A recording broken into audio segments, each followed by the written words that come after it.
আমরা আমাদের খেয়ানত করতেছি, মাপে কম দিচ্ছি, দুর্নীতি করতেছি। জানি আল্লাহ বলে একজন আছেন, জানি রসুল বলে একজন আছেন, জানি মৃত্যু হবে, জানি কিয়ামতে জবাবদিহি করতে হবে। জানার পরেও প্রত্যেকটা ক্ষেত্রে টপ টু বটম আমরা চুরি করতেছি, দুর্নীতি করতেছি, আমাদের খেয়ানত করতেছি। এবং আমরা বাইরে আবার জুমার নামাজও পড়তেছি, ঈদের নামাজও পড়তেছি, কোনো ক্ষেত্রে চিল্লা দিচ্ছি এবং শেষ বয়সে হজ করে মনে করতেছি যে আমি মাশাআল্লাহ জান্নাতে চলে যাব। তা আমাদের ইসলামের কনসেপ্টটা এরকম। এই কারণে আসলে আমরা আলটিমেট যে একটা সোশ্যাল রেভলিউশনের কথা বলি, এটা হয়ে উঠতেছে না। এখন অনেক বড় বড় কথা বলে ফেললাম, এখন আমি বেসিক জায়গাতে এসে শেষ করি। দেখেন, নবী সাল্লাল্লাহু আলাইহি ওয়াসাল্লামের এই যে ভিত্তিটা, বেসটা সমাজ সংস্কারের, এটা তার ইন্তেকালের সাথে সাথে কিন্তু শেষ হয়ে যায় নাই। শেষ হয়ে গিয়েছিল কি? বরং তারপরে 4 খলিফার যুগ আসছে। কত খলিফা বলেন? আপনারা তো জানেন অনেকেই। আবু বকর রাদিয়াল্লাহু আনহু প্রায় 2-2.5 বছর শাসন করেছেন। তখন কি ওটা চেঞ্জ হয়ে গিয়েছিল, আবার জাহিলিয়াতে চলে গেছিল? না, ওই জায়গা ছিল, বরং আরও ডেভেলপ করেছে। তারপর ওমর রাদিয়াল্লাহু আনহু 10 বছর, এই 10 বছরকে বলা হয় বিশ্বের ইতিহাসের সেরা শাসন। আজ পর্যন্ত কেউ এটা প্রতিষ্ঠা করতে পারেনি, পেরেছে? আধুনিক রাষ্ট্র ব্যবস্থার প্রত্যেকটা ওমর রাদিয়াল্লাহু আনহু থেকেই আসছে, প্রত্যেকটা মন্ত্রণালয় পর্যন্ত। এরা এটা স্বীকার করতে চায় না। আমি আমার সাথে যদি বসে ডিবেট আমি প্রমাণ করে দেখাবো ইনশাআল্লাহ। তারপরে আসছে উসমান রাদিয়াল্লাহু আনহুর 12 বছর, আরও ডেভেলপ করেছে। তারপরে আসছে আলী রাদিয়াল্লাহু আনহুর প্রায় 2-2.5-3 বছর। ওই সময় একটু গৃহযুদ্ধ হয়েছিল। এটা সাহাবীদের ব্যাপার, আমরা এগুলো নিয়ে কোনো মন্তব্য করব না। সাহাবীদের মধ্যে যত কনফ্লিক্টই হোক না কেন, আমরা তাদেরকে নিয়ে কোনো মন্তব্য করতে যাব না। এটা আকীদার খেলাফ আহলুস সুন্নাহ ওয়াল জামাত। তো 4 খলিফার 30 বছরে ইসলাম আরও আগায় গেছে, পিছায় নাই, কিন্তু এক পাও পিছায় নাই, আলহামদুলিল্লাহ। এরপরে কি ইসলাম থেমে গেছে? না। এরপর আসছে উমাইয়াদের শাসন। উমাইয়ারা 97 বছর শাসন করছে ওই প্ল্যাটফর্মের উপর দাঁড়াই। তারপরে শাসন করছে আব্বাসীয়রা প্রায় 550 বছর ওই প্ল্যাটফর্মের উপর দাঁড়াই। বরং আব্বাসীয়দের সময় আপনারা জানেন, ওই যে খলিফা আল মামুনের নাম শুনেছেন না? খলিফা আল মামুন। তো তখন দেখা যায় যে বাইতুল হিকমা, আমরা যেটাকে বলি দ্য নলেজ অফ উইজডম, বাগদাদে প্রতিষ্ঠা করা হয়েছিল। পৃথিবীর ইতিহাসে এইরকম সমৃদ্ধ বিশ্ববিদ্যালয় লাইব্রেরি কখনো হয় নাই, যেটা 1258 সালে এই তাতার মঙ্গলরা এসে ধ্বংস করেছিল। ওখানে প্রায় 6 লক্ষ কিতাব ছিল। ওই 6 লক্ষ কিতাবকে তারা পুড়িয়েছে, এই ইউফ্রেটিস নদীতে ফেলে দিয়েছে। ওই কিতাবগুলো এখনও পাওয়া যায় না। না জানি এই কিতাবে কী জ্ঞান ছিল আমরা জানিও না, কিন্তু এগুলো এখন আনা হয়নি, পাওয়া যায়নি। আর ওরা আমাদের সভ্যতা ধ্বংস করে দিয়েছিল, এই যে মঙ্গলরা, তাতারিরা, হালাকু খায়, চেঙ্গিস খানের বংশধর যারা। তো এগুলো হয়েছে হিস্ট্রিতে। ওই জ্ঞানতাত্ত্বিক রেভলিউশনের উপর দাঁড়াই, ইকরা বিসমি রাব্বিকাল্লাযী খালাক, ওর উপর দাঁড়াই এই যে আমাদের খলিফারা শাসন করেছেন এভাবে। তারপরে আসছে মামলুকদের হাতে আবার এই যে আপনার এই যে কি যুদ্ধটার নাম, যেটা ইয়াদের সাথে হয়েছে, এই মঙ্গলদের সাথে, আইন জালুত, এটার নাম হচ্ছে আইন জালুতের যুদ্ধ। এই যুদ্ধে আবার মঙ্গলরা পরাজিত হয়েছে, তখন মঙ্গলদের দাপটটা কমে যায়। তারপরে আবার শাসন করেছে আইয়ুবীদের মধ্যে আছে সালাউদ্দিন আইয়ুবীর নাম শুনেছেন, যার হাতে বাইতুল মুকাদ্দাস জয় হয়েছিল। তারপরে শাসন করেছে এদিকে ফাতেমিরা, মোগলরা করেছে। তারপরে ওইদিকে কর্ডোভার দিকে আন্দালুসিয়ায় মুসলিমরা শাসন করেছে, এইদিকে আবার উসমানীয়রা শাসন করেছে। এইভাবে প্রায় 1250 বছর পুরো মুসলমানরা বিশ্বে শাসন করেছে ওই জ্ঞানতাত্ত্বিক বিপ্লবের উপর দাঁড়ায়। তারা জাহিলিয়াতে ফিরে যায় নাই। যখনই মুসলমানরা ইমান দুর্বল হয়ে গেছে, আমল দুর্বল হয়ে গেছে, আপনার তাসকিয়া দুর্বল হয়ে গেছে, হারাম রিজিক খাওয়া শুরু করেছে, দুনিয়াদার হয়ে গেছে, আমাদের চেতনা শেকড় ভুলে গেছে, হ্যাঁ, আমাদের মানে ইকোনমি নষ্ট হয়ে গেছে, পলিটিক্যাল অ্যাফেয়ার্সের গন্ডগোল চলে আসছে, তখন থেকে আস্তে আস্তে আমরা আবার এই ডমিনেটেড হয়ে গেছে। একে লাস্ট আমি হিসাব করেছি প্রায় 220 বছরে এই ফরাসি বিপ্লবের পর থেকে আমাদের অধঃপতনের সময়টা শুরু হয়েছে। কারণ কি? অনেক কারণ। এই অনেক কারণের মধ্যে অন্যতম একটা কারণ হচ্ছে শিক্ষা ধ্বংস। আজকে যেহেতু আমরা এডুকেশন নিয়ে কথা বলছি, অন্য টপিকগুলো আমার টাচ করার দরকার নাই। অনেক কারণ। এই আমাদের যে লাস্ট 220 বছরে এই অধঃপতন, যে এখন আমাদেরকে নামাজের মাসালা শেখাতে হয়, ওজুর মাসালা শেখাতে হয়, আমাদের ছেলে মেয়েদেরকে ওমর, খালিদ, হামজার নাম শোনাতে হয়, চেনাতে হয়, হ্যাঁ, ইতিহাস জানাতে হয়, ফিকের মাসালা শেখাতে হয়। কোরআন তেলাওয়াত করতে পারে না 80% মানুষ। ওজু মাসালা, গোসলের মাসালা, ফরজ, ওয়াজিব, সুন্নাত, মুস্তাহাব জানে না। 80% জেনারেল লাইনে পড়ে, তারা নামাজের মাসালা বুঝতেছে না। মানে এখন যে একটা পুরো ম্যাসাকার অবস্থা, এটা লাস্ট 220 বছরে এমনি হয় নাই। বেশ কিছু কারণ আছে। তার মধ্যে আমি একটা কারণ ফাইন্ড আউট করেছি, সেটা হলো এই ইকোনমিক কারণ, একটা পলিটিক্যাল কারণ, একটা হচ্ছে সাংস্কৃতিক আগ্রাসন, একটা হলো কাফেরদের দৌরত্ব, একটা হলো আমাদের চেতনা মানে নষ্ট হয়ে যাওয়া, শেকড় থেকে দূরে সরে আসা।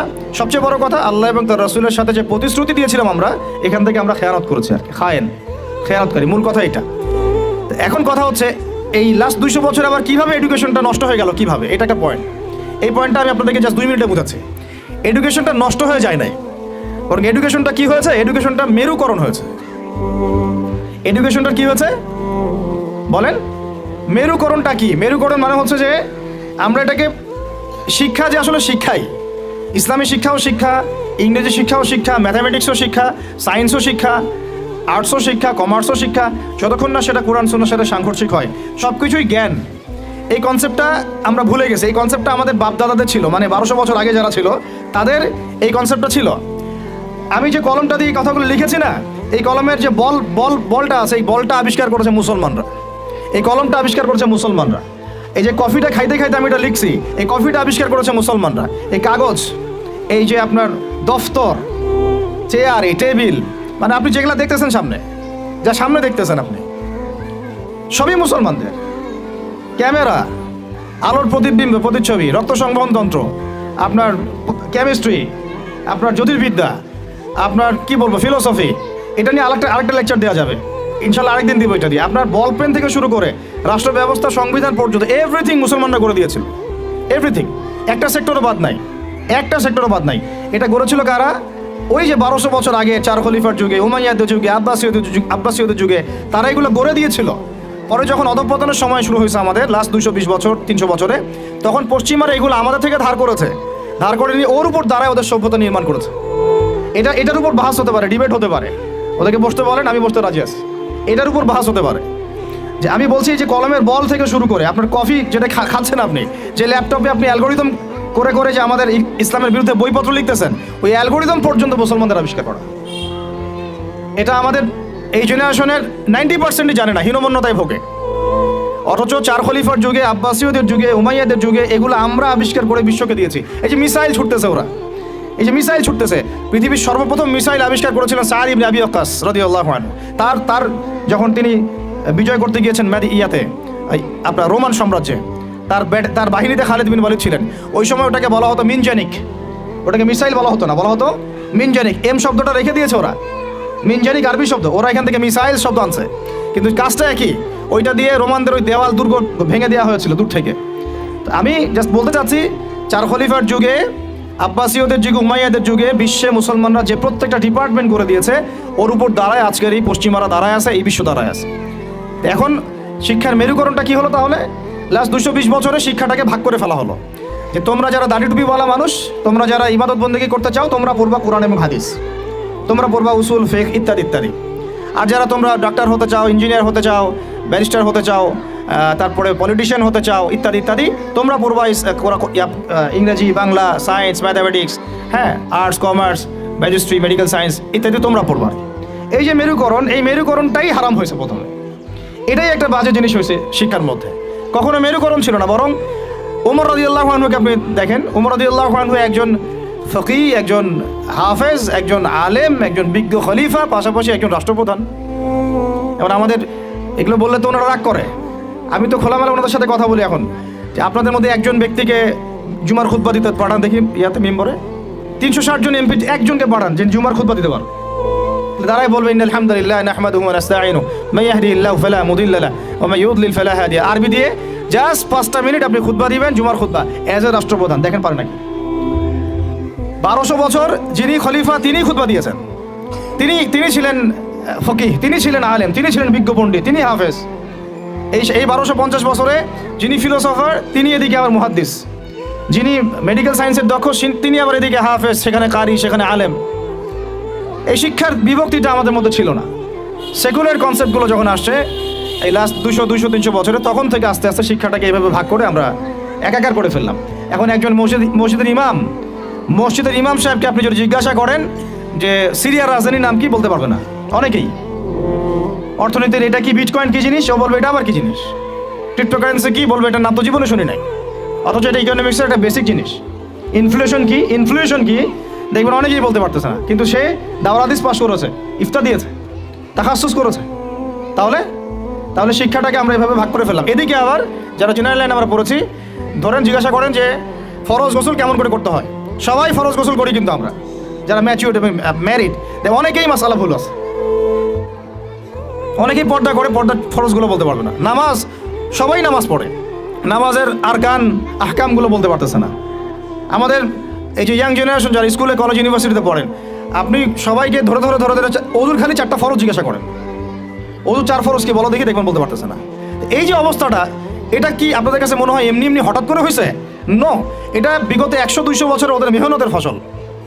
আর আপনারা কি চাচ্ছেন এটা একদিনে একটা স্কুল দিয়ে চেঞ্জ করতে? মোটেই পসিবল না, আর মোটেই পসিবল না। আর যদি মনে করেন একজন ভাই, একটা সরকার, একটা প্রশাসন, একটা ইসলামিক দল তার উপর দায়িত্ব চাপাই দিলে আমরা দায়মুক্ত হব, কোনোদিনও সম্ভব না। আমাদেরকে এরকম আরও এরকম 30-40 বছরের একটা মিশন নিয়ে নামতে হবে। 30 বছর একটা মিশন নিয়ে নামতে হবে। 30 ইয়ার্সে আমরা কোন জেনারেশন দেখতে চাই। এই আমার মেয়েটার বয়স যখন, এখন বয়স ওর 5 বছর 6 বছর, ওর বয়স যখন 20 বছর হবে, তখন আমি ওকে কোন জায়গায় দেখতে চাই, এবং এই 15 বছর আমি কিভাবে পড়ালে ওকে আমি ওই জায়গায় নিতে পারবো, এই ফিকিরটা আমাদেরকে করতে হবে। এখন কাজ মোটামুটি করা হয়ে গেছে, খালি দরকার সমন্বয়। এই দুইটাকে সর্বোচ্চ সমন্বয় করা। এখন সমন্বয়ে আবু তোহা আদনান ভাই করবে না, সমন্বয়ে মিজানুর রহমান আজহারি ভাই করবে না, সমন্বয় বাংলাদেশের শিক্ষামন্ত্রীর দিকে তাকায় থেকে লাভ নাই, সমন্বয় অমুক হুজুর তমুক দল তারা করবে না। সমন্বয়ের দায়িত্ব আপনার সবার, আপনাদের সবার। কারণ সন্তান তো আপনার, আপনার ফিকির কি, আপনার চিন্তা কি? আমরা সবাই রেডিমেড পাইলে সেখানে গিয়ে একটা জিনিসকে মানে নার্সিং করতে চাই, যে ওরা করুক তারপরে গিয়ে আমি জয়েন হব না। এই চিন্তাটাই ত্যাগ করতে হবে। আপনাদেরকেই তৈরি করতে হবে প্ল্যাটফর্ম, আপনাদেরকে প্ল্যাটফর্ম তৈরি করতে হবে। আমি খোলামেলা কথা বলতেছি, আপনাদেরকে জায়গা দিতে হবে রংপুরে। যদি রংপুরে চান যে এরকম কোনো স্কুল না, এটা তো স্কুল একটা বিগিনিং, প্লে থেকে 5 পর্যন্ত, ওরা মাস্টার্স পড়বে না, মাস্টার্স পরীক্ষা দিবে না, ওই পর্যন্ত তার আরও 15 বছর বাকি আছে। এই 15 বছরও তো এই লাইনে গেলে ওকে জানোয়ার বানায় দিবে। এই 15 বছর যদি এই লাইনে যায়, দেখা এমন হতে পারে ও সমকামী হয়ে গেছে, ও কয়দিন পরে এসে একটা ছেলেকে বিয়ে করে এসে বলবে যে ও তো মনে মনে মেয়ে তাই বিয়ে করছি, তখন আপনি মুখ দেখাবেন কিভাবে? এমন তো হইতেই পারে, অস্বাভাবিক কিছু না, এগুলো হচ্ছে তো এখন। তো এখন আমি খোলামেলা কথা বলতেছি যে এই দায়িত্বটা আমার বা আমাদের একার নয়। ভুল ধরা যাবে অনেক, আমাদের সীমাবদ্ধতার শেষ নাই, ভুলের কোনো শেষ নাই, স্বীকার করতেছি। এরা চেষ্টা করতেছে, কিন্তু আমি জানি চেষ্টাটা মানে প্রয়োজনের তুলনায় নিতান্তই কম। আমাদেরকে সবাই মিলে চেষ্টা করতে হবে। আগে দরকার জায়গা। যদি আপনার জায়গা থাকে বা আপনাদের যদি জায়গা থাকে, আগে আপনারা জায়গা দেন রংপুর শহরে। কারণ আমরা চাই না যে কোনো জায়গায় কারো বাসায় ভাড়া নিয়ে আমাকে প্রতিষ্ঠান করতে হয়, এটা আমি চাই না। এটা আমরা কেন করবো এটা? আমরা যদি আমাদের বাচ্চাদের ফিউচারের জন্য উদ্বিগ্ন থাকি, তাহলে আপনারও তো উদ্বিগ্ন হওয়া উচিত। আপনার যদি 100% জমি থাকে, 10% দিয়ে দেন, 20% দিয়ে দেন, 50% ওয়াকফ করে দেন। এটা আপনার কেয়ামতের জন্য, কেয়ামতের মাঠ পর্যন্ত জারিয়া হয়ে থাকবে ইনশাআল্লাহ। এটা তো আমার দায়িত্ব না, এটা আপনারও দায়িত্ব। আপনার যদি ব্যালেন্স থাকে, আপনি এখানে কন্ট্রিবিউট করেন, বিল্ডিং নির্মাণ আপনি করেন। আমার কাছে বলেন ভাই আপনি কি দিতে পারবেন, আমি আপনাকে পুরো সিলেবাস করে দিতে পারবো ইনশাআল্লাহ, একদম প্লে থেকে নিয়ে মাস্টার্স পর্যন্ত। আমি কিন্তু এমনি কথাগুলো বলি নাই। আমাকে যদি গভর্নমেন্ট এখনও ডাকে, কল করে উপরের লেভেল থেকে, আমি বলছি 5 বছর সময় নেবো, খালি জাস্ট 5 বছর সময় নিব ইনশাআল্লাহ। আমাকে 100 জনের প্যানেল দিয়ে দেন, পুরো শিক্ষা সিস্টেম চেঞ্জ করে দেওয়া যাবে ইনশাআল্লাহ। আল্লাহ পাক আমাদেরকে বুদ্ধি প্রতিবন্ধী হিসেবে তৈরি করেন নাই। যারা আছে এদের মাথায় কি আছে, এরা কি পাস করে আসছে, এটা আমরা খুব ভালো করে জানি, আমরা খুব ভালো করে জানি। কিন্তু আমরা অন্যকে আন্ডারএস্টিমেট করতে যাচ্ছি না। আমাদের নিজেদের উপর কনফিডেন্স আছে আমাদের, এটাকে চেঞ্জ করা খুবই সম্ভব, ভেরি মাচ পসিবল। এই ক্লাস 5 পর্যন্ত বাচ্চাদেরকে যদি আমরা এভাবে গড়ে তুলতে পারি, আস্তে আস্তে পর্যায়ক্রমে 8, 9, 10 এভাবে গিয়ে আমরা ইনশাআল্লাহ মাস্টার্স পর্যন্ত যেতে পারবো ইনশাআল্লাহ। আর যদি দেখা যায় না এই সিস্টেমে পারছি না, তাহলে কোনো সমস্যা নেই, আমরা এটার নাম মাদ্রাসা দিয়ে দিব, কোনো সমস্যা নাই। তোহা জিন্নুরাইন ইসলামিক স্কুলের দরকার নাই, আমার তোহা জিন্নুরাইন ইসলামিক মাদ্রাসা থাকলেও চলবে। স্কুলই হতে হবে শেষে, নট নেসেসারি। আমার দরকার সিলেবাসটা কি, আমি পড়াচ্ছি কি, আমার এনভায়রনমেন্ট কি, আমার বাচ্চারা খেলতেছে কি না, ভালো খাচ্ছে কি না, ওদের পরিবেশ কেমন, এটা মূল কথা, আমার টাইটেলটা মূল কথা না। আর এই প্রজেক্টটা আমরা চাই সারা বাংলাদেশের 64টা জেলায় একটা করে বড় বড় ইউনিভার্সিটি হোক, এবং 68,000 গ্রাম বাংলায় একটা করে মক্তব হোক। তাহলে দেখবেন আগামী 20 বছরে আমি ইনশাআল্লাহ আপনাদেরকে একটা প্রজন্ম করে দিতে পারবো ইনশাআল্লাহ। তবে এই দায়িত্বটা কিন্তু আমার একার না। আমি আপনাদেরকে উদাত্ত আহ্বান খোলামেলা বলতেছি, আপনাদেরকে আগে আসতে হবে। জায়গা থাকলে জায়গা দেন, আপনাদের অর্থের কন্ট্রিবিউশন করতে পারেন সেটা করেন, যদি আপনি ব্যালেন্স দিতে পারেন সেটা করেন, ফাইন্যান্সে হেল্প করতে পারেন সেটা করেন। যদি আপনি এত কিছু না পারেন, আপনার কিছু একটা বিল্ডিং আছে, আল্লাহর জন্য দিয়ে দেন। এটা আপনি আমাদেরকে দিচ্ছেন না, আল্লাহর জন্য দিচ্ছেন। আপনি যদি এটাও না পারেন, অন্তত তাহাজ্জুদে আমাদের জন্য দোয়া করেন, অন্তত দোয়া করেন, অথবা বুদ্ধি দেন, পরামর্শ দেন, বা ধৈর্য ধরে সবর করে আমাদের সাথে থাকেন, থেকে 10টা বছর ওয়েট করেন, দেখেন কি হয়। আমার শুধু আমার মেয়েকে নিয়ে ফিকির না তো, এই প্রত্যেকটা বাচ্চা আমার বাচ্চা, আল্লাহর কসম করে বলতেছি। প্যালেস্টাইনে যখন আমরা দেখি যে আমাদের এক একটা বাচ্চা না খেয়ে মারা যাচ্ছে, তখন আমার নিজের যৌবনের উপর আমার ধিক্কার আসে যে আমি যুবক এখানে বসে আছি, আর আমি এই মানে কি বল মন্দের ভালো কিছু কাজ করার চেষ্টা করতেছি, অথচ আমাদের এই যে কচিকাঁচা বাচ্চাগুলো প্রত্যেকদিন বোমের শিকার হচ্ছে। ধিক্কার আমাদের যৌবনের উপরে, ধিক্কার আমাদের ক্ষমতার উপরে, আর ধিক ওইসব রাজতন্ত্রের উপরে যাদের ভিত্তির উপর দাঁড়ায় ওই কাজগুলো তারা করতেছে। তো আমি বলতে গেলে অনেক বেশি আবেগী হয়ে যাই, তো ওইদিকে আমি যাচ্ছি না। বাচ্চাদের ক্ষুধা পাইছে, আমি শেষ করে দিচ্ছি। আমি জাস্ট আপনাদেরকে 10টা নসিহা করব, জাস্ট পয়েন্ট বাই পয়েন্ট। আমি ফজরের পরে এটা বসে লিখেছিলাম। আপনারা এই 10টা কাজ কখনো ছাড়বেন না। আমাকে ওয়াদা করেন এই 10টা কাজ আপনারা বাচ্চাদের ফিউচারের স্বার্থে কখনো ছাড়বেন না ইনশাআল্লাহ। আমার 1 মিনিট শেষ করে দিচ্ছি। আমার আহ্বান আপনাদের প্রতি একটাই, যে দায়িত্ব এটা আমাদের একার না। ইসলামিক স্কুল করা চারটাখানি কথা না। আমরা এমন একটা সমাজে বাস করি, ভালো কিছু দেখলেই বিভিন্ন লকব লাগায় দেওয়া শুরু করি। কালকে যদি আমাকে একটা লকব লাগায় দেয়, আপনি তো কিছু করতেও পারবেন না। অতএব এই কাজটা আমার একার নয়, এই কাজটা আমাদের সবার। ভালো কিছু দেখলেই আমরা ট্যাগ লাগানো শুরু করি। আর আমাদের ভিতরে যে শত্রুটা আছে, এরা থাকলে বাইরের শত্রুর দরকারই নাই। আর খোলামেলা কি বলবো আপনাদেরকে?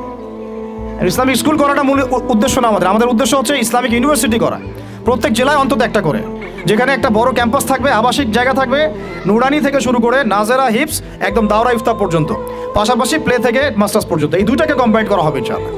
এটার জন্য আপনাদের পক্ষ থেকে আমাদের দরকার সহযোগিতা। আমি এভাবে কিন্তু কখনো সহযোগিতা কখনো অনলাইনেও চাই না, অফলাইনে বলিনি কখনো। যতটুকু পারছি আমরা নিজেদের মতো করে করছি, বাট এটা আমার একার পক্ষে আর পসিবল না, আমাদের পক্ষে মোটেই পসিবল না। আমাদের বড় জায়গা দরকার, মাঠ দরকার, এরা খেলবে, আবাসিক জায়গা দরকার। তারপরে এদের ধরেন যে ভালো ভালো টিচার আনবো, আমাকে ভালো স্যালারি দেওয়া লাগবে। আমি যদি ট্রেনার আনতে চাই, আমাকে আরও ভালো স্যালারি দিতে হবে। আমার দরকার উন্নত পরিবেশ, হাইলি রেকমেন্ডেড একটা ক্যাম্পাস। আমার দরকার স্থায়ী ক্যাম্পাস, যেটা আমাদের স্থায়ী তোহা জিন্নুরাইন অ্যারাবিক মাদ্রাসার নামে ওয়াকফ করা, যেখানে অন্য কারো হস্তক্ষেপ থাকবে না। যে আমাদেরকে বাড়ির মালিক বললেই 2 দিন পর বলতে পারবে না যে কালকে ছেড়ে দেন বাড়ি, পরশুদিন ছেড়ে দেন বাড়ি। মানে মগের মূল্য একটা প্রতিষ্ঠান মুহূর্তের মধ্যে তো ছেড়ে দেওয়া যায় না। একটা স্বপ্ন নিয়ে আমরা দাঁড়িয়েছি এখানে। তো এগুলো যারা বুঝে না তাদের সাথে তো আমাদের কথা বলে লাভ নয়। যারা বুঝেন তাদের প্রতি আমার উদাত্ত আহ্বান, আপনারা আপনাদের জায়গা থেকে আগায় আসেন ইনশাআল্লাহ। এটা আমাদের জন্য না, আপনি আপনার সন্তানের জন্য, এই সমাজের জন্য, এই জাতিকে ভালো কিছু দেওয়ার জন্য একটা প্রজন্ম বিনির্মাণের স্বার্থে আপনারা আমাদের সাথে থাকবেন ইনশাআল্লাহ। এটা আমরা আশা করি আপনাদের কাছে। তো আমার 10টা নসিহত হচ্ছে, 1, যে আমাদের বাচ্চাদেরকে ওদের লক্ষ্যটাকে স্থির করাবেন। ওদের জীবনের লক্ষ্যটাকে 1 নাম্বার, ওদের জীবনের লক্ষ্য হবে জান্নাত।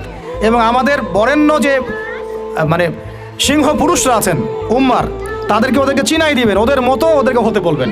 তোমাকে হামজার মতো হতে হবে, তোমাকে খালিদের মতো হতে হবে, তোমাকে ওমর ইবনে খাত্তাবের মতো হতে হবে, তোমাকে আলী ইবনে আবি তালেবের মতো হতে হবে, তোমাকে মারিয়াম আলাইহিস সালামের মতো হতে হবে, তোমাকে আয়েশার মতো হতে হবে। এই চেতনাগুলো ছোটবেলা থেকে ওর মধ্যে ইনস্টল করেন। ও সামনে একটা রোল মডেল দেখবে যে আমাকে এরকম হতে হবে। এইসব ক্যাটরিনা সব ফেলান, এগুলা পরিমণি সব ফেলান, এগুলো বাদ দেন। যা চলতেছে যে সাকিব টাকিব সব বন্ধ করেন, এইসবে কোনো ফিউচার নাই।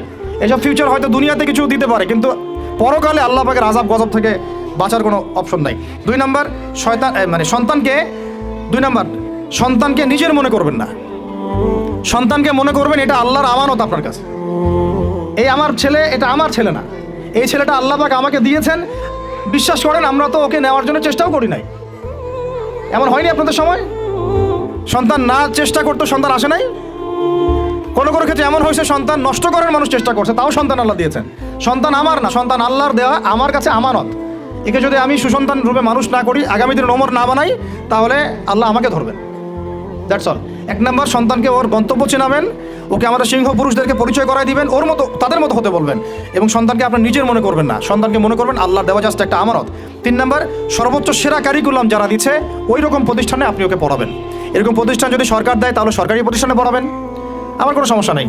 যদি না দেয় তাহলে বেসরকারি, আর যদি বেসরকারিও না থাকে তাহলে আমরা গড়ে তুলবো ইনশাআল্লাহ তাআলা। 3 নাম্বার হচ্ছে এটা, 3 নাম্বার। 4 নাম্বার, আল্লাহর ওয়াস্তে, এটা আমি প্রথমে বলতে চাইছিলাম, আল্লাহর ওয়াস্তে ডিভাইসের এডিকশন থেকে বাচ্চাদেরকে বাঁচান। ডিভাইসের এডিকশন এত মারাত্মক যে আমি নিজে এখন কোরআনের আয়াত ভুলে যাচ্ছি দিন দিন। এই ডিভাইস আমার হাতে যেটা আছে, এটা একটা পয়জন, এটা একটা হিপনোটাইজ করার যন্ত্র মানুষকে। এই মোবাইলের এডিকশন থেকে বাচ্চাদেরকে বাঁচাবেন আল্লাহর ওয়াস্তে। যদি আপনি বাচ্চাকে হাফেজ বানাতে চান, আলেম বানাতে চান, কারি বানাতে চান, মুহাদ্দিসা বানাতে চান, এটা হাতে থাকলে আপনি পারবেন না। এটাতে এডিক্টেড হয়ে গেলে আপনি কোনোভাবেই বাচ্চাকে মেমোরি ধরে রাখতে পারবেন না। বহু হাফেজে কোরআন ভুলে গেছে দিন দিন এটার কারণে। এটার মধ্যে অ্যাডাল্ট্রি অনেক কিছু আছে, ওরা এগুলো বোঝে, এগুলো এখন বোঝে, কিন্তু ওরা ছোট নাই এখন। এগুলো একটা কার্টুন দেখতে গিয়ে ওরা 10টা দেখে ফেলবে, আজে বাজে জিনিস দেখে ফেলবে। এটার মানে ব্যবহারটাকে নিয়ন্ত্রণ করেন, ডিভাইস এডিকশনটা বন্ধ করেন। আল্লাহ পাক তৌফিক দান করেন, আমিন। 5 নাম্বার, 5 নাম্বার হচ্ছে ম্যানুফ্যাকচার্ড কোনো খাবার বাচ্চাদেরকে খাওয়াবেন না। ফিজিক্যালি ওদেরকে ফিট রাখার চেষ্টা করবেন। ম্যানুফ্যাকচার খাবার মানে একটু আগে দেখলাম যে বাইরের খাবারগুলো এটা খাচ্ছে, চিপস টিপস ইত্যাদি, এগুলা ওর হজম শক্তি নষ্ট করবে, ফিজিক্যাল স্ট্রেংথ নষ্ট করবে, ওর মেমোরি শার্প হতে দিবে না। ওকে ভিতর থেকে ওই যে একটা শব্দ একটু আগে বলেছে এক ভাই যে ব্রয়লার মুরগি বানাই দিবে, আসলেই তাই বানাই দিবে, আসলেই তাই বানাই দিবে। আমরা ঢাকা শহরে যখন থাকি, ছেলেপেলেদের 15 বছরের ছেলের ভুঁড়ি দেখলে আমাদের মনে হয় যে কী একটা অবস্থা। ফাস্টফুড, পিৎজা, বার্গার, কফি, এইগুলাই ওদের জীবন, এইগুলাই ওদের জীবন। তো এইরকম হইলে এই ছেলেপেলেগুলো না ফিজিক্যালি স্ট্রং থাকতে পারবে না মেন্টালি। আর মনে রাখবেন, কোরআনে আল্লাহর কিতাবের মধ্যে আল্লাহ পাক নেতৃত্ব দেওয়ার 2টা গুণাবলী বলেছেন। কয়টা বলেন? মাত্র 2টা। নেতৃত্ব দেওয়ার জন্য ওই রকম জায়গায় যেতে হলে 2টা গুণাবলী এনশিওর করতে হয়। একটা হচ্ছে ফিজিক্যাল স্ট্রেংথ, একটা হচ্ছে ইলমের স্ট্রেংথ। বাস্তাতাম ফিল জিসমি ওয়াল ইলম আও বাস্তাতাম ফিল ইলমি ওয়াল জিসম, মানে জ্ঞানে এবং দৈহিক শক্তিতে বলিয়ান হওয়া। ছোটোবেলা থেকে খাবারে যদি আপনারা সচেতন না হন, এই বাচ্চারা বড় হয়ে দেখবেন যে 15, 20, 30 বছরেই ভেঙে পড়ে গেছে। আমরা এটা চাই না। বিশুদ্ধ খাবার এবং ম্যানুফ্যাকচার্ড খাবার ত্যাগ করা, বাইরের খাবার বন্ধ, এবং যে রুট লেভেল থেকে ভালো খাবার এনে ওদেরকে খাওয়াবেন। পরিষ্কার পরিচ্ছন্নতাকে সর্বোচ্চ গুরুত্ব দিবেন, নিট অ্যান্ড ক্লিন থাকবে আর কি। আমার সাথে আমার পরিবারে যে মাঝে মাঝে যে একটু মিষ্টি মিষ্টি ঝগড়া হয়, আমার একটা জিনিস নিয়ে ঝগড়া হয় যে বাচ্চারা পরিষ্কার না কেন, চকচকা না কেন, একদম সবসময় চকচকা থাকবে, না হলে এই যে হাত দিয়ে এটা ধরতেছে, পেটে হাত দিয়ে, মুখে হাত দিবে, পেটটা নষ্ট হয়ে যাবে। বাচ্চাদের হাইজেনিক পরিবেশ দিতে হবে, আল্লাহ পাক তৌফিক দান করেন। এটা হলো 5। 6 নাম্বার হচ্ছে নিয়মিত ওদেরকে খেলতে দিবেন। এটা আমি নিজে লিখেছি, কারণ ছোটোবেলায় আমরা অনেক খেলাধুলা করেছি। আমি একটু বুঝাই জাস্ট 1 মিনিটে। যত বেশি খেলবে তত সোয়েট হবে, মানে ঘামবে। যত ঘামবে তত ক্লান্ত হবে, যত ক্লান্ত হবে ঘামবে তত কোলেস্টেরল কমে যাবে, ব্লাড সার্কুলেশনটা খুব ভালো হবে। তারপরে যত খেলবে ও টায়ার্ড হবে, তখন ও খাবে বেশি, মানে ভালো জিনিস খাবে বেশি, রুচি বাড়বে। যত ভালো খাবে ঘুম তত ক্লিয়ার হবে, ঘুম যত ক্লিয়ার হবে ওর ব্রেন তত শার্প হবে, ব্রেন যত শার্প হবে ও অল্প সময়ে যা পড়তে পারবে, যা মুখস্থ করতে পারবে, এটা 10 ঘন্টায় আপনি পারবেন না। বিশ্বাস করেন, আমি আমার স্টুডেন্ট লাইফে কোনোদিনও মনে হয় 2 থেকে 3 ঘন্টার বেশি পড়ি নাই, কোনোদিনও না, কোনো পরীক্ষার আগেও না, এসএসসি, এইচএসসি, ইন্টার, মাস্টার্স, কোনো পরীক্ষার আগেও না। আমার তো মনে আছে যে আমি ওই ইন্টারমিডিয়েট পরীক্ষার আগে আমরা ভিডিও গেম খেলতে গেছিলাম মোস্তফা, মনে আছে আপনাদের? মনে নাই অনেক। ওই যে কাচারি বাজারে, এই যে কাচারি বাজারে আগে এখানে একটা গেমিং জোন ছিল, আপনাদের অনেকে মনে আছে যারা আমার এজের আছেন, মনে নেই আপনাদের? হ্যাঁ ভাই, জানেন তো, বাক্সের মধ্যে থাকতো, হ্যান্ডেল থাকতো। কালকে পরীক্ষা বলছে, পরীক্ষা দূর, কিসের পরীক্ষা? আমার ইংরেজি আগে পড়া আছে, আমার পড়া লাগবে না, এত কনফিডেন্স, বিকজ 1 ঘন্টা পড়ছি আমার হয়ে গেছে। তো এই হলো অবস্থা, মানে বাচ্চাকে খেলতে দিতে হবে। খেলতে দিলে ওর ব্রেন ডেভেলপমেন্টে অনেক কাজে দিবে, ক্ষুধা বাড়বে, ঘুম ভালো হবে, ইনশাআল্লাহ তাআলা ওরা পড়া দ্রুত মনে রাখতে পারবে ইনশাআল্লাহ তাআলা। 7 নাম্বার হচ্ছে ভাই, এটা আমাদের ভাই বোনদের জন্য, যে পারিবারিক বন্ধনটা ভালো রাখেন। যে পরিবারে হাজব্যান্ড ওয়াইফের বন্ধন ভালো না, ওই পরিবারে ভালো সন্তান গড়ে উঠবে না। ওর অনেক কিন্তু দেখবেন যে মানে মেন্টালি অনেক ডিপ্রেসড হয়ে যাবে। পারিবারিক বন্ডিংটা খুব ইম্পর্টেন্ট। এই জন্য আমরা দোয়া করি আল্লাহ পাক যেন সবার মধ্যে পারিবারিক বন্ডিংটা ভালো রাখেন এবং পারিবারিক কলহ থেকে আল্লাহ পাক আপনাদেরকে হেফাজত করেন, আমিন। আর অ্যাটলিস্ট বাচ্চাদের সামনে এগুলো করবেন না। যদি ঝগড়া হয় বা কথা কাটাকাটি হয়, অ্যাটলিস্ট বাচ্চাদের সামনে করবেন না। এগুলো বাচ্চাদের শিশু মনে অনেক প্রভাব ফেলে। আপনার ওমর রাদিয়াল্লাহু আনহুর ঘটনা জানেন তো? উনি এত কঠোর কেন জানেন? আপনারা যে বলেন উনি কঠোর মানুষ ছিলেন, কেন জানেন? উনার বাবা তাকে ছোটোবেলায় কঠিন শাসন করতেন, কঠিন শাসন। ঠিক আমি এরকম একটা পরিবেশে বড় হয়েছি। যারা খুব কঠিন শাসনে বড় হয় তারা হয় দুরকম হবে। হয় তারা নষ্ট হয়ে যাবে, অথবা তারা উম্মাকে নেতৃত্ব দিবে। দুটার একটা। হয় তারা খুব মানে মেন্টালি খুব ডিপ্রেসড হয়ে যাবে, অথবা দেখা যাবে যে তারা কঠোরতার কারণে ওরা দেখবেন ইনশাআল্লাহ ইসলামকে নেতৃত্ব দিচ্ছে বা আল্লাহর বিধানের উপর কঠোর হয়ে গেছে। তো আপনারা পরিবারের মধ্যে একটা হৃদ্যতার বন্ধন রাখবেন, যাতে করে পারিবারিক বন্ধন ঠিক থাকে। বাচ্চাদের সামনে অ্যাটলিস্ট কোনো রকম কোলাহল বা ঝগড়াঝাটি বা গায়ে হাত তোলা বা যে সমস্যাগুলো আমাদের সমাজে হচ্ছে, এগুলো যেন কখনো না হয়। আল্লাহ পাক যেন আপনাদের পরিবারের বন্ধনটাকে সুন্দর রাখেন, আমিন। আর 8 নম্বরটা হচ্ছে বাবাদেরকে বলছি আমি, যে বাবাদের উচিত হবে মাদের দায়িত্ব না শুধু সন্তানদেরকে সময় দেওয়া, বাবাদেরকে সন্তানদেরকে সময় দিতে হবে। Because brother, you are not a money making machine at all. আপনি মানি মেকিং কোনো মেশিন না। আপনার কাজ শুধু টাকা আর্ন করা না, তো আপনার আমার কাজ হচ্ছে বাচ্চাকে সময় দেয়া। কোরআন আপনি খোলেন, কোরআনের মধ্যে আপনি মা এবং ছেলের কোনো কনভারসেশন পাবেন না। আমার জ্ঞান ক্ষুদ্র, যদি থাকে আমাকে জানায়েন, যে কোনো জায়গায় যদি থাকে, কোনো জায়গায় যদি পান মা এবং ছেলের কনভারসেশন আমাকে জানায়েন। আমি কোথাও কোরআনে মা এবং ছেলের কোনো কনভারসেশন পাই নাই, মা এবং সন্তানের কোনো কনভারসেশন পাই নাই। আমি যদি ভুল হই বা আমার যদি জানা না থাকে, আপনি আমাকে জানাই দিন। আমি সব জায়গায় পাইছি বাবা ছেলে বাবা ছেলে বাবা ছেলে, বাবা এবং ছেলের কনভারসেশন। তার মানে কোরআন আমাদেরকে হেদায়েত দিচ্ছে যে বাবাদেরকে সময় দিতে হবে ছেলেদেরকে। ইউসুফ তার বাবার সাথে কথা বলছেন, ইউসুফের বাবা তার ছেলের সাথে কথা বলছেন, লুকমান আলাইহিস সালাম তার ছেলেকে নসিহত করছেন, ইব্রাহিম আলাইহিস সালাম তার ছেলেকে বলছেন আমি তোমাকে জবাই করার স্বপ্ন দেখেছি। মা ছেলের কনভারসেশন খুব পাওয়া যায় না, আমি জানি না কোনো জায়গায় থাকতে পারে, থাকলে আমাকে জানায়েন, কিন্তু আমি পাইনি কখনো। তো বাবাদেরকে বলবো আপনি সন্তানকে সময় দেন, because you are not a money making machine at all. আপনি কোনো মানি মেকিং মেশিন নন। এটা হলো 8 দুটো বলে শেষ করতেছি। 9 নম্বর হচ্ছে সন্তানকে চাপ দিবেন না, চাপ দিয়ে ওকে জোর করে কোনো কাঠামো দেওয়ার চেষ্টা করবেন না, বরং আপনি খুঁজে বের করেন আপনার সন্তানের মধ্যে ইউনিক প্রতিভা কি আছে। এই মেয়েটার মধ্যে হয়তো একটা প্রতিভা আছে যেটা আমার মেয়ের মধ্যে নাই, এর মধ্যে একটা প্রতিভা আছে ইউনিক যেটা ওর মধ্যে নাই, ওই ছেলেটার মধ্যে একটা প্রতিভা আছে যেটা আবার এই মেয়ের মধ্যে নাই। আপনি কখনো কারোর সাথে কারো তুলনা করবেন না। তুমি মারিয়ামের মতো ফার্স্ট হতে পারো নাই কেন, তুমি ওই সুমাইয়ার মতো সেকেন্ড কেন হলো না, তুমি ওই আবদুল্লার মতো কেন ফার্স্ট হলো না, কখনো এরকম তুলনা করবেন না। এগুলো করলে ছেলেরা ভিতর থেকে, মেয়েরা ভিতর থেকে খুব ডিপ্রেসড হয়ে যায়, আত্মবিশ্বাস হারায় ফেলে, ওরা মানে মনে করে হয়তো আমার দ্বারা কিছু হবে না। বরং আপনি আর উৎসাহিত করবেন, কোনো সমস্যা নেই বাবা, কোনো সমস্যা নেই আম্মু, এবার বরং এই পরে এবার হবে ইনশাআল্লাহ। বরং তাদেরকে সময় দিবেন, খুঁজে বের করবেন যে কোন প্রতিভা আপনার মেয়ের মধ্যে আপনার ছেলের মধ্যে আছে। কেউ দেখবেন খুব ভালো লিখতে পারে, কেউ ভালো আবৃত্তি করতে পারে, কেউ ভালো নেতৃত্ব দিতে পারে, কেউ ভালো দেখবেন যে মাশাআল্লাহ মুখস্থ করতে পারে। প্রতিভা বিচক্ষণতার সাথে ফাইন্ড আউট করতে হবে। এটা আমার কাজ বাবা হিসেবে, আপনার কাজ মা হিসেবে। আল্লাহ পাক আমাদেরকে এটা করার তৌফিক দান করেন। আমি জোর করে চাপায় দেওয়া যাবে না। আর একটা নসিহত শেষ, সেটা হলো আমরা তো 5 ওয়াক্ত নামাজ পড়বই, বাচ্চাদেরকে তো ইসলামিক পরিবেশ দিবই। আমাদের তাহাজ্জুদের ওয়াক্তে 2 রাকাত নামাজ পড়াটাকে আপনার উপর ফরজ করে নেন। তাহাজ্জুদের ওয়াক্তে অন্তত 2 রাকাত নামাজ পড়াকে আপনার আমার উপর ফরজ করে নেন, যদি ওটা ফরজ না, ফরজ করে নেন। কারণ ওই সময় দোয়া যেগুলো করা হয় আল্লাহর কাছে একদম সরাসরি কবুল হয়। আপনাদেরকে আমি একজন মনীষীর কথা খালি বলবো, ইমাম বুখারী রাহিমাহুল্লাহ, নাম শুনেছেন আপনারা? তার কিতাব কিয়ামত পর্যন্ত ইনশাআল্লাহ পড়ানো হবে, ওইটা না পড়ে কেউ আলেম হয় না, তাই না বিষয়টা? তিনি যে একসময় অন্ধ ছিলেন আপনারা কি জানেন? তিনি যে একসময় চোখে দেখতে পারতেন না, আপনারা কয়জন জানেন? তার মা তাহাজ্জুদের ওয়াক্তে আল্লাহর কাছে কান্না করতে করতে করতে করতে আল্লাহ আমার ছেলের চোখটা ভালো করে দাও, আল্লাহ আমার ছেলের দৃষ্টিশক্তি ফিরায় দাও, আল্লাহ আমার ছেলের দৃষ্টিশক্তি ফিরায় দাও। মায়ের এই দোয়া আল্লাহ পাকের আরশ পর্যন্ত পৌঁছে যায় অলৌকিকভাবে, মিরাকুলাসলি। ইমাম বুখারী রাহিমাহুল্লাহ সকালবেলা উঠে চোখে দেখা শুরু করেছে। আজকে ইমাম বুখারী কি এবং তার কিতাবের মূল্য কি, তার মর্যাদা কোথায়, তার কিতাব না পড়লে আমাদের মধ্যে কোনো মানুষ আলেম হতে পারবে না, এটা আমরা এখন স্বতঃস্বীকৃত। তো কীভাবে হয়েছে ভাই বোনেরা? দোয়ার মাধ্যমে। প্রচুর দোয়া করতে হবে সন্তানদের জন্য। আমি যতবার বাইতুল্লাহ যতবারই জিয়ারত করেছি, তাওয়াফ করেছি, প্রত্যেক তাওয়াফে আমি সবসময় দোয়া করি আমার ছেলে মেয়েদের জন্য। আল্লাহ আমার ছেলে ওসমানকে ওসমান রাদিয়াল্লাহু আনহুর মতো বানাও, শর্টকাট দোয়ার কি। আমার ছেলে মারিয়ামকে মারিয়াম আলাইহিস সালামের মতো বানায় দাও। আল্লাহ আমার মেয়ে আয়েশাকে আয়েশা রাদিয়াল্লাহু আনহার মতো বানায় দাও। আল্লাহ আমার ছেলে ওমরকে ওমর ইবনে খাত্তাবের মতো বানায় দাও। আপনারা এবার দোয়া করতে থাকবেন, দোয়া কবুলের সময়গুলো খুঁজে খুঁজে বের করে দোয়া করতে থাকতে হবে ইনশাআল্লাহ। বাবা মার দোয়া আল্লাহ পাক ফেলবেন না ইনশাআল্লাহ। আল্লাহ পাক আমাদেরকে এই বিষয়গুলো আমল করার তৌফিক দান করেন।